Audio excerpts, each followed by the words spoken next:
Yan. Good morning mga idol. Good morning. Welcome po muli sa ating channel. Ito pong muli ang inyong lingkod, si Boyet.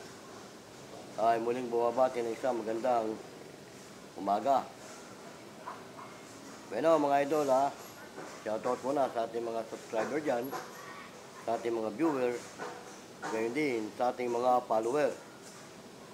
At syempre mga idol, hindi ko man mabanggit isa-isa ang inyong mga pangalan, binabati ko kayo ng isang magandang umaga. At nawa ay nasa mabuti kayong kalagayan, tamang kayong panig ng ating bansa naroon, Mapa-Luzon, Visayas at Mindanao. Ang paksa ng ating tatalakayin mga idol, naukol pa rin to sa napapanahong issue tulad nung nangyaring road rage sa Antipolo, Buso-Buso. Alam nyo mga idol, siguro lahat naman tayo ay nakapanood ng sistema ng video sa mga pangyayari. Pero kung pag-aaralan natin at iisipin natin yung pangyayaring yon, hindi doon sa driver ng Fortuner nagmula ang gulo. Kagagawa nito ng isang rider na di umano ginigit-git siya. Pero pag napanood nyo yung talagang video, wala namang nangyaring panggigit-git sa kanya. At nagsisigaw siya doon sa kapwa niya rider na siya daw di umano ay ginigit-git. Kaya yung mga kapwa niya kamoting rider, ayun, hinabol yung Fortuner. Mahaba-habang habulan bago sila nagpang-abot. At kaya nagalit itong isa at sinabing muntik na siya masagi. Balak niyang lumusot, kaso hindi siya makalusot dahil itong Fortuner ay may iniwasang e-bike. Yun, marahil ang sinasabi niya na ginit-git siya, pero kung pag-aaralan mo yung sistema, hindi ganun na totoong ginit-git siya. At sa totoo lang, ang nag-provoke ng gulo yung mga rider. Kumbaga, kung pag-aaralan natin, panonoorin natin maigi yung video, binugbog nila yung driver ng Fortuner o nung kotse. At hindi naman ito lumaban. Totoo nga na, tinatakbuhan nga sila, iniiwasan sila. Siguro marahil nung napundi na yung driver, siyempre, kung man to, bugbugin ka ng bugbugin nasasaktan na. Ayun, hindi na nakapagpigil, may dala pa ng boga. Binunutan sila at pinagbabaril sila. O ngayon, nadisgrasya sila dahil sa kanilang sariling kagagawan. Kung yun sana hindi na lang pinansin, pinabayaan naman, wala namang masamang nangyari sa takbuhan nila o sa karsada, sa highway, talaga naghahanap lang ng sakit ng katawan yung mga rider. Dahil sila talaga nag-provoke ng gulo. Dahil yung Fortuner, ako sa tingin ko yung Fortuner walang kamalay-malay doon sa plano nila na habulin yung Fortuner. Kaya nung maabutan, tumindi galit ng mga rider dahil siyempre habulan Pero yung driver ng Fortuner, hindi naman lumaban sa kanila. Binugbugan nila sinuntok nila. Ngayon, lumalabas pa na yung may kasalanan, yung driver ng Fortuner. At balak pa yata ang kasuhan ng murder. Kung ako tatanungin, mga idol, hindi pwedeng mangyaring murder yun kasi una, bago maging murder yan, pinlano. O nagkaroon ng pagpaplano o kaya nagkaroon talaga ng dating alitan na bumilang ng, sabihin natin, araw o linggo, tapos nagpang-abot sa highway, yon. At pwede maging murder yun kung yung mismong SUV o yung driver ng SUV na yon, siyang kusang pumarada at bumaba, sabay bumunot at pinagbababaril sila. Yun, pwede. May maging murder siguro dahil walang kalaban-laban yung mga rider eh. Pero hindi ganun ang nangyari. Kung mapapanood natin, bumaba yung driver. Yung mga rider, talagang binanatan nila yung driver, di ba? May kasama pang pamilya yung driver ng SUV. Ngayon, siyempre, kung na-disgrasya na sila, gagawa na sila ng sarili nilang kwento. Pero kung mapapanood mo yung habulan sa highway, walang nangyaring gitgitan. Wala namang ginitkit. Di naman siya ginitkit eh. Sabi nga niya, no, pare, ginikit-git ako. Pero kung pagmamasdan mo yung takbo ng sasakyan, wala naman nangyaring gitgitan. Yun lang, tiyempong o-overtake yata ito si Kamote. Dapat tiyempo naman na gumanon yung SUV dahil iniwasan yung e-bike. Yun na. Sinabi na niya na ginigit-git siya. Pero yung ganun pangyayari, kung pinalagpas na lang nila sana yun at saka wala naman talagang nangyaring kaso sila talaga nag-provoke ng gulo. Sinabol yung SUV. Oh, di ba? Ngayon mga idol, kung kayo ang hahatol sa ganung pangyayari o kayo ang huhusga kung napanood nyo yung tamang video. Kasi ako may napanood ako yung tamang video at saka yung nag-video mismo na kinunan niya ng tamang proseso yung video, kinukwento niya yung pangyayari. Oo. Kasi yung si idol natin na si Idol Bungo, shoutout ka pala sa iyo, Idol Bungo, napanood ko doon sa programa mo, yung itinake mong video na pinadala sa iyo. Yun, kompleto yun, tunay na pangyayari yun. Habang binibidyohan nung nag-video, hindi lang natin alam kung sino yung concerned citizen na yun nung nag-video, pwede tumistigo yun sa mga pangyayari. Oo, pwede siyang tumistigo eh. Kasi nakunan niya ng siya pa lang kumuha talaga ng video sa sistema nung habulan. Nakunan niya. At habang kinukunan nga niya, parang dinidiscuss niya yung pangyayari. Ganon. Kaya ako, hindi tayo husgado, hindi tayo attorney, hindi tayo pero kung pag-aaralan natin yung sistema ng pangyayari, yung mga rider ang nag-provoke ng gulo. Hindi yung driver. Kaya lang, kung nakadisgrasya na nga yung driver, talagang pananagutan na niya yung nadisgrasya niya dahil binaril niya eh. Hindi na natin alam kung yung baril niya, hindi naman natin masyadong nasubaybayan yung investigasyon nun, kung yung baril niya, lisensyado, at kung ano ang tungkulin niya, bakit siya may baril. Yun lang. Kung may mga nakasubaybay sa inyo, hanggang sa investigahan yung driver na yun, yung driver, ako hindi ko nasubaybayan kung paano siya inimbestigahan at paano siya nagkaroon ng baril, bakit siya may baril at kung ano siya, ano ba tungkulin niya at may baril siya, di ba? Ayun, palibasa na disgrasya niya, yung mga rider, normal lang na pananagutan niya yun, pero hindi pwedeng pumatak ng murder. Grabe namang murder. Hindi naman minarder yung tatlo eh. Unang-una nga, siya nga unang binugbog eh. Paano mapatak ng murder yun? Di ba? Tama yung sa pantahan ng attorney, doon sa napanood natin sa programa ni Idol Bungo. Oo, hindi pwedeng bumagsak ng murder yun. Kasi, bago nga naman maging murder yun, unang-una, yung pangyayari dapat pinlano. O pinlano nung driver ng SUV, yung tatlong rider. Kaso hindi naman, walang planong nangyari. Biglaan nga eh. Di ba? Walang alitang nangyari. O, walang nakaraan. Mismo sa highway sila nagpangabot. Ang may kasalanan doon yung nag-provoke ng gulo, yung nagsabi na tol, ginigit-git ako. Pakiano mo nga yan, ayun, doon parang nag-trigger yung ibang rider na nakasabay niya. Hinabol yung SUV. At yung si Kamote, nakabuntot lang din.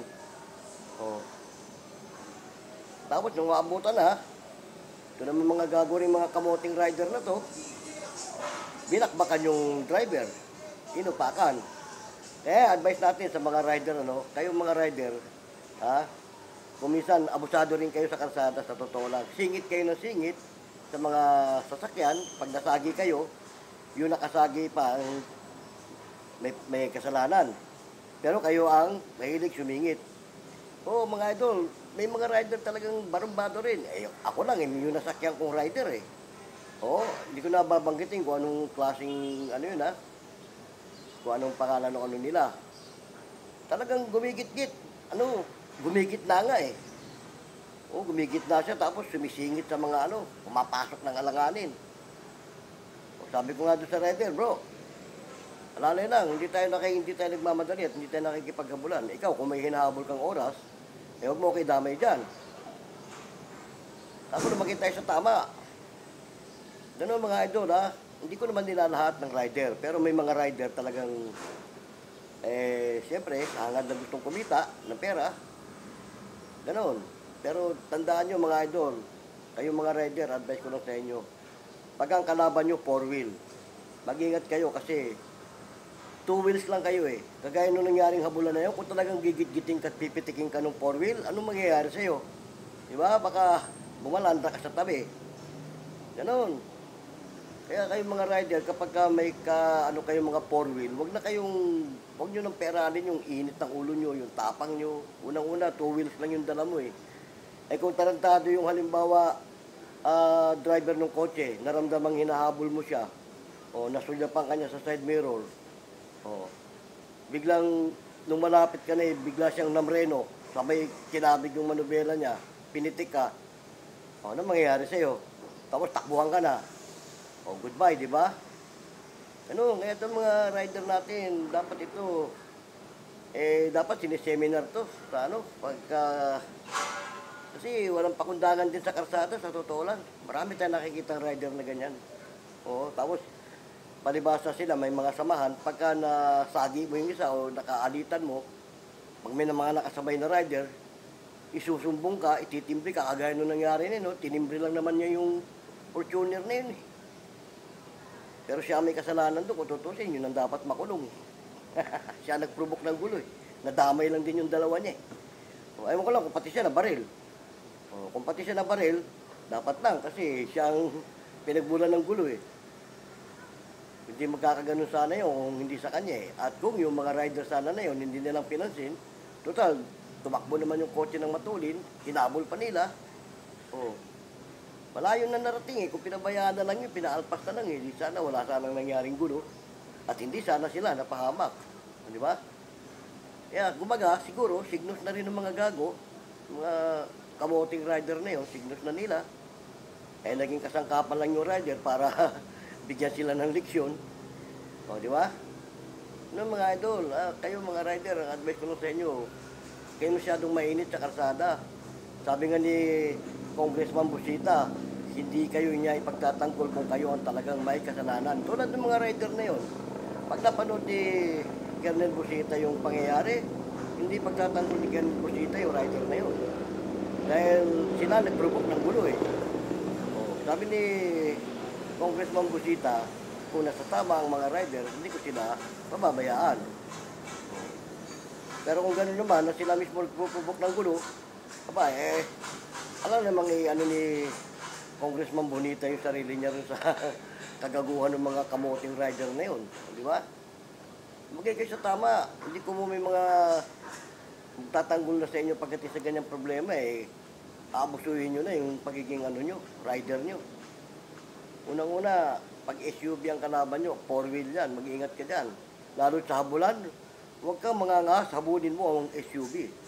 Dahil unang-una, kapag nasulyapan ka sa side mirror at tarantado rin ang driver nun, baka kung saan ka damputin. Oo. Pag nagminor yon, di siyempre, tatapat ka sa kanya, nagminor eh. Pag tapat mo sa kanya, biglang pitiking ka. Oo. Saan ka kaya dadamputin? Tapos, iwanan ka na kung saan. Makakahabol ka pa kaya. Hindi nag-iingat itong mga rider na to sa karsada. Ako, nangyari sa amin yan nung panyero ko. Nung magkasama pa kami nung panyero ko. Dito lang yun, sa may Rockwell. Paakyat kami ng turay ng Rockwell. Sabagay, hindi naman siguro sinasadya ng kotse. Nagmamadali yung kotse. Biglang sumingit sa amin ng ganyan. Munti kaming bumalandra sa may barandilla nung flyover. Kasi gumanon siya eh. Nagalit ngayon yung panyero ko na siya may dala ng motor eh. Big bike pa naman yung dala niya. Nakaangkas ako sa likod. Sabi ko, bro, Wag. Four wheel yan. Pag pinitik tayo niyan, baka kung saan tayo damputin. O, alam ko, kayang-kayang abutan yan, kayang-kayang habulin yan. Pero, four wheel yan. Delikado tayo dyan. Bigla naisip siguro ng panyero ko. Oo nga, sabi niya. Pero sabi niya, gago eh. Yan mo na, wala naman nangyari sa atin eh. Nakabilig ba ako sa iyo, galing mo eh. Oo. Okay na yun, yan mo na siya. Baka nagmamadali lang yung tao. O, pero mo, hinabol. Paahon kami ng overpass ng flyover ng Rockwell. Papunta kaming Rockwell eh. Nung malapit na niyang abutin, tinapik ko siya sa balikat. Sabi ko, bro, wag. Four wheel yan, delikado tayo dyan. Pitikin tayo niya, baka kung saan tayo damputin. O, siguro naisip din niya. O, sabi ko sa kanya, habang tumatakbo kami, pinabaya na, pinalagpas na. Sabi ko, bro, pagka ganyan mga four wheel ang kaalitan mo o kaanuhan mo, huwag ka mangangahas habulin yan. Kasi mamaya tarantado rin yung driver na yan. Eh. Nakita ka sa side mirror na hinahabol mo siya eh. O, magmiminor yan para mapatapat ka sa kanya. O, eh, pag napatapat ka na sa kanya, bigla kang pitikin yan, saan ka dadamputin? Tapos iwanan ka. Ganun. Kaya itong mga rider na to, dapat aral na sa inyo yan. Yung, kung napanood nyo yung nangyari doon sa kapwa nyo rider, aral na sa inyo yan. Sana magtanda na kayo pag mga ganyan na, lalo't mga dikotse, mag-ingat kayo. Kasi yung mga dikotse, karamihan talaga dyan, may baril. O, pagaya nun, hindi mo lang nyo inisip kung ano ba yun. Bali, kung mga kapwa nyo lang din rider, nakamotor eh, okay. Four wheel yan eh.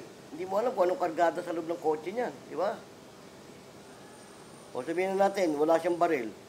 O, paglabas eh, para kausapin kayo, nagalit kayo, hindi nyo alam eh, may balisong pala sa baywang o may patalim pala.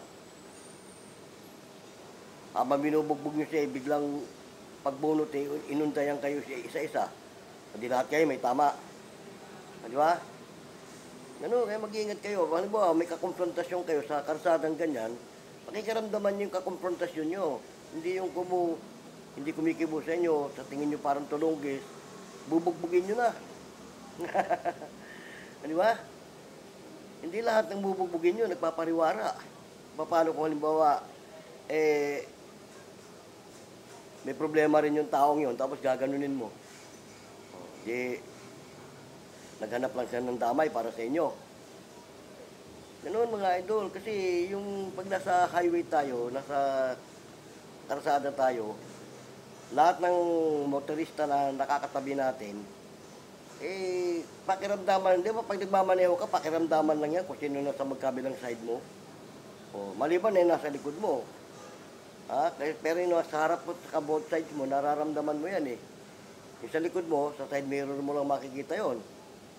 Kaya doon sa pinaka-head mirror ng sasakyan mo, kung four-wheel ang dala mo. Kung ikaw namang nakamotor, pagka gano'n na four-wheel ang huwag ka nang mag-angas-angas. Kasi hindi mo alam kung anong kargada sa loob niyan eh. Kotse yan eh. O, kagaya no, may baril o. Diba? Kaya konting hinahon lang. Alalay lang, huwag yung naano ka lang ng konti eh. Kala mo kung sino ka na hindi ka na matawaran. Kagaya nung nangyari nga na yun, no? Hindi naman siya inano eh. Wala namang, umpisa nung habulan, wala ka namang makikitang ginit-git siya eh. Basta nagsalita lang siya doon sa kapwa rider niya. Sabi niya, tolo, ginigit-git ako niya, no? Yung Fortuner na yan, no? Oh. Ito namang isang kamote, gusto rin magpasiklab. Ganun ba? Inabol. Oh, tapos yung nagsumbong sa kanya, hindi naman, nakaalalay lang din. Hindi naman totoong nakipaghabulan. Ganun, sana maging aral niya sa ating mga rider na walang pakundangan sa karsada. Kasi, delikado, buhay na kasalalay dyan. Tandaan nyo mga idol. Gaya niya, ano nang nangyari? Pinagbababaril sila. At di lumalabas pa ngayon na may kasalanan yung driver. Pero sila unang nagprovoke ng gulo, binugbog nila yung driver. Di ba? Kaya lang, siyempre, kahit na walang kasalanan yung driver sa pangyayari, na-disgrasya na niya itong mga kamote. Normal lang, napananagutan na niya yun. Oh. Pero pag may maganda-ganda at magaling-galing siyang abogado, laglag yung 3 kamote na yun. Isipin mo, kakasuhan ng murder. Sa mga ordinaryong taong kagaya lang natin, alam na natin kung murder o hindi. Di ba? O papatak ng murder. Kaya yung merong attorney yata na nagsabi hindi pwedeng maging murder yung pangyayari. Kahit sino naman makakakita paano maging murder yun? Una-una, kung murder yun, dapat yung mismong driver na may baril, siya ang una, pagbaba niya ng kotse, walang pakundangan na pinagbabaril niya agad. Ganun sana. Hindi naman ganun nangyari. Binugbog nga muna nung rider yung bago na maril Oh, di ba? Ganun. Kaya yun, napapanahong issue at nag-viral yan. Oo, hanggang sa ngayon panay laman ng ano yan, social media Pero yan, malalaman natin yan sa mga investigador, sa mga nag-iimbestiga kung ano talaga nangyari. At kung may abogado naman din yung driver na yun, siyempre, baka may kaya rin sa buhay yun. Unang-una, yan ang advice natin sa ating mga rider, no? Pag di kotse ang kalaban nyo, pag may kotse, alam nyo, may pera yan. Di ba? Ikaw, rider ka lang, motor lang sa'yo. Lalo't mayaman yung kagaya nung Fortuner. Hindi ordinaryong kotse yun, mamahalin din yun. Kaya yung may driver nun, kung siya may-ari nun, at siya ang owner ng kotse yun, may pera yun. Pwede lumaban ng kasuhan sa inyo yun.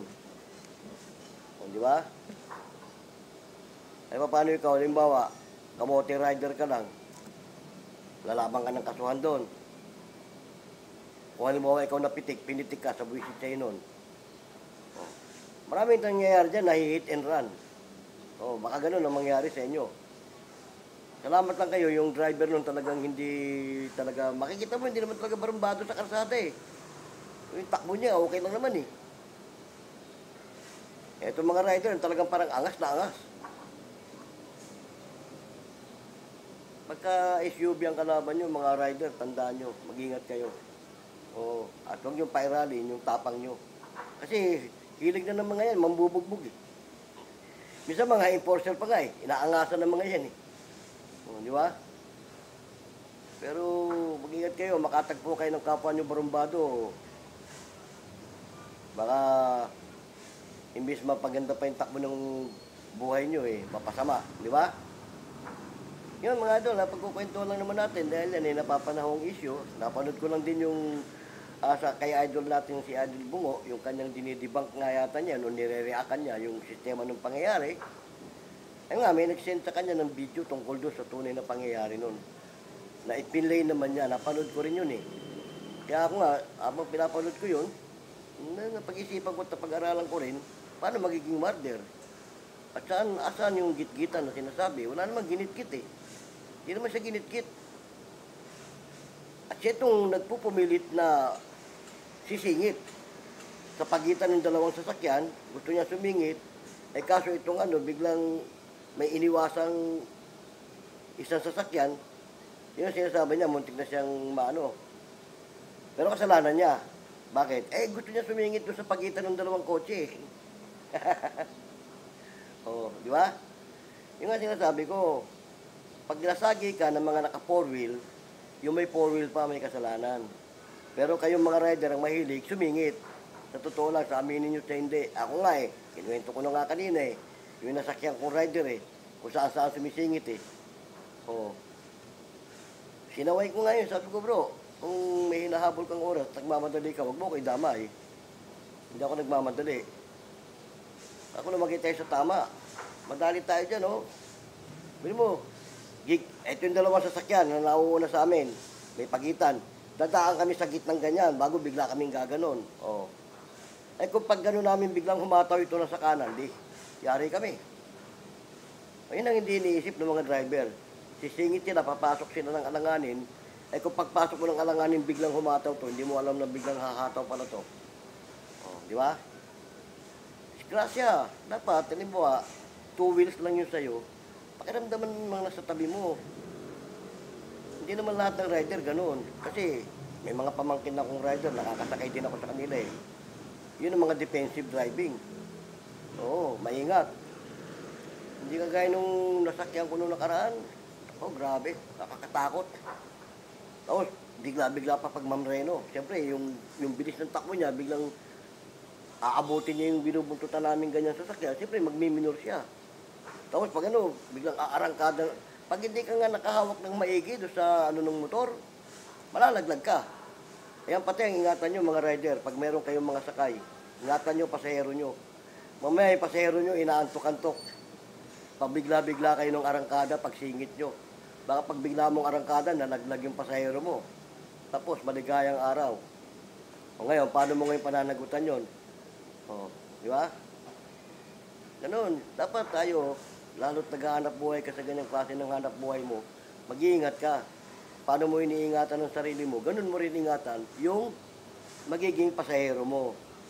O yan, advice ko lang din yan sa mga rider na namamasada.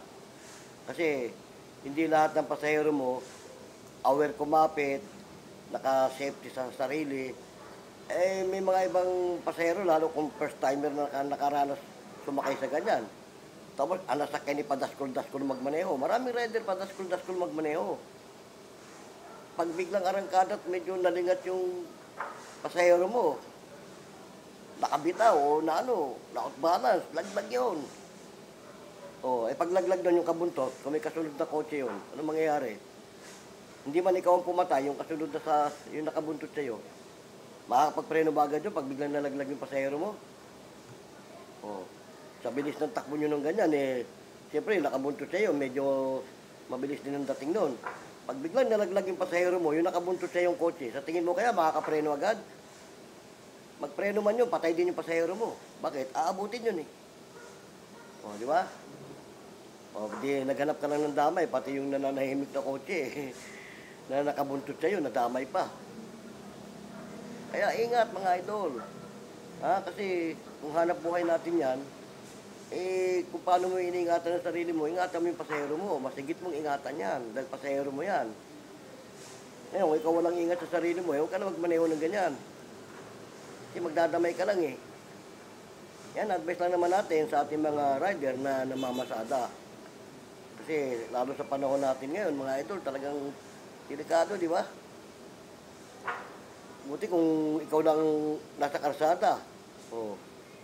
Ako meron akong nasakyan na rider, babae. Binilibang ko yun. Yung babaeng rider na nasakyan ko. Ang galing niyang magmaneho. At saka hindi siya padaskol-daskol. Hindi siya nakikipag-ubulan. Basta normal lang ang takbo niya. Hindi naman siya mabagal, hindi rin naman siya sobrang tulin. Sa tama lang yung kanya. Tsaka pag alam niya na yung sinusundan niya ay kumpol-kumpol, hindi siya bumubuntot ng todo. Kasi nga naman, may biglang gumaganon. O, di ba? May biglang kakabig sa kanan, may biglang kakabig sa kaliwa. O, nakadistansya siya. Para bigla mang kumabig yun, wala rin mga kotse, pag biglang kumabig yan, nakabuntot ka dyan, hagip ka niyan, pipitikin ka niyan. Yun, na hindi iniisip natin mga rider yung ganun pangyayari. Kala nila kung biyasa na sila magmotor, eh, hawak na nila ang karsada. Hindi ganun. Tandaan mo mga idol, ha? Pag ikaw sumampa ng sasakyan, anumang uri yan, motor man yan, kotse man yan, pag sumampa ka dyan, yung sabi nga nung iba, yung isang bahagi doon ng paa mo, kung hindi simenteryo, ay nasa ospital, o nasa presinto. Tatlong parte ang babagsakan mo yan eh. Pag minamalas-malas, ospital. O kaya, simenteryo. Medyo hindi masyado minamalas, presinto. Ang babagsakan mo. Ganon. Eh kung may sakay ka, tapos signals mo na pala na matitigok ka, dinadamay pa pati pasahero mo. Di ba? Kaya dyan sa mga rider na yun, sa totoo lang, hindi ka safety dyan. Oh, ako na nagsasabi. Hindi ka safety, bakit? Kahit anong ingat ng driver na nasakyan mo, ay paano yung mga katabi mo, yung mga nasa likod mo, nasa harapan mo. Di ba? Ganon. Ay kung yun nasa 4-wheel na nga eh, safety ka na nga sa 4-wheel eh. Pag minamalas-malas eh, malalaking truck din ang nakakadali. Di ba? Kaya habang tayo nagmamaneho, idol, tandaan nyo, ingat, ingat. At higit sa lahat, bago ka umalis ng bahay, kung ikaw saan ka man pupunta, hingi ka ng gabay sa taas, manalangin ka. Ingatan ka sa buong panahon ng iyong paglalakbay. Yun ang the best, di ba? Para hindi ka malagay sa alanganin o hindi ka madisgrasya. Kaya yung mga rider dyan, na advice lang natin, mga idol, mahalin nyo ang trabaho nyo kung kayo mga rider at namamasada. O, ingatan nyo, pasahero nyo.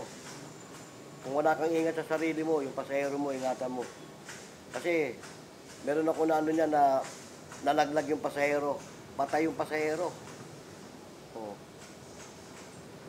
yung kasama namin dito sa Lupon, taga Pamayapa, yung anak niya, driver yung may kotse yung anak niya eh. Yung rider na sinusundan niya, padaskol-daskol magmaneho. Napansin na niya yung malayo pa, napansin na niya. Ngayon, iniwasan niya yun. Hindi siya bumuntot sa rider na yun kasi nakita niya yung sistema ng takbo eh. Eto, nung merong lugar na bigla sumingit yung rider. O gumanon, pumasok. Eto siya, gumanon yung rider. Pag ganon yung rider, siguro naramdaman niyang malapit yung kumataw.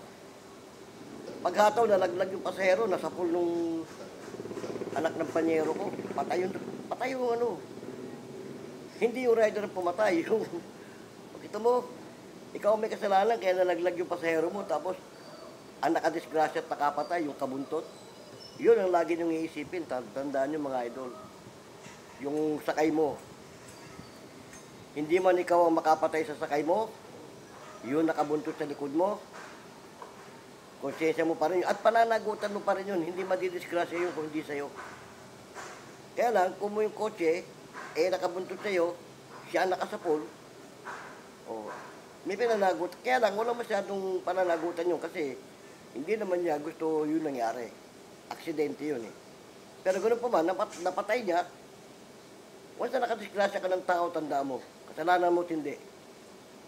Pananagutan mo yan. Ganoon, kaya kayo, mag-iingat kayo mga idol, yung mga sakay nyo. Ang iingatan nyo dyan, yung malaglag. Kasi hindi lahat ng mga sinasakay nyo safety, marunong. Sanay umangkas. Paano yung mga bagitot hindi pa alam yung estilo ng pagmamaneho mo? Yung gano'n padaskol-daskol, pabigla-bigla ka ng arangkada. Pag hindi nakakapit ang pasahero mo, laglag yun. Pagaya nung nasakyan ko, kung di na ako maigpit ang kapit ko sa yung helmet ko nga, pauntog-untog din sa ulo niya kasi bigla siyang arangkada, biglang minor. Pangit yung mga ganong klase ng rider, hindi yung defensive. Yun ang malapit sa disgrasya, yung mga ganong klaseng rider. Kaya advice lang natin, wag ingatan nyo yung mga pasahero nyo. Tapos pag mga ganun may mga kayong 4-wheel, huwag na kayo biyaan nyo na kung di naman kayo talaga nasaling. Biyaan nyo na yun. Okay mga idol, salamat ng marami sa may sandali ng ating kwentuhan. Sinamahan nyo ako. Shoutout nga pala sa inyo ulit dyan Nabati ko kayo ulit ng isang magandang umaga. Paano, may mga comment kayo doon sa napagkwentuhan natin, lagay nyo lang sa comment section. Napagkukwentuhan lang naman natin yan, mga idol, kasi nga, nag-viral yan Tsaka advice na rin natin sa ating mga rider. Konting ingat. Yung init ng ulo galing sa bahay, huwag nyo dadalhin sa karsada. Tandaan nyo yan. At kung yung problema nyo sa bahay, huwag nyo dadalhin sa labas. Kasi, magbubunga na hindi maganda. Di ba? Tama? Ano man ang problema mo sa bahay, pag nasa labas ka na, taghanap buhay ka, isang tabi mo muna yon. Tsaka mo na lang balikan pag nasa bahay ka na. Tapos mainit ang ulo mo, galing sa inyo, huwag mo dadalhin sa labas. Malapit ka sa gulo pagka ganun. Di ba? Yan, payo lang naman natin sa mga kapwa natin mga rider, kapwa natin mga motorista. Paano Hanggang sa muli. Pumuli yung lingkod, si Boyet. Pansamantalang nagpapaalam. Hanggang sa muli, paalam!